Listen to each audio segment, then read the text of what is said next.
দর্শক, আমরা এই মুহূর্তে দেখতে পাচ্ছি পুলিশের যে ব্যারিকেড ছিল সেই ব্যারিকেডটি কিন্তু শিক্ষকরা ভেঙে ভিতরে ঢুকে প্রবেশ করছে।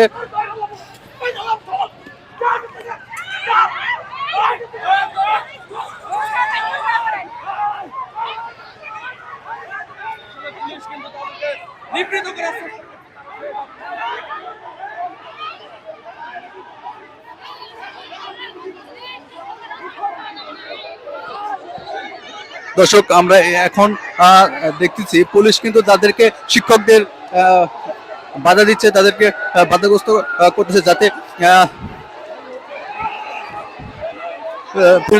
যাতে তারা পৌঁছাতে না পারে। আমরা দেখতে পাচ্ছি পুলিশ কিন্তু তাদেরকে আটকানোর চেষ্টা করতেছে। তারা তারা কিন্তু তারা পুলিশের বাধা মানছেন না এবং তারা শিক্ষকরা কিন্তু এগিয়ে যাচ্ছে। ডক্টর ইউনূসের বাসভবনের দিকে এগিয়ে যাচ্ছে, আপনারা দেখতে পাচ্ছেন।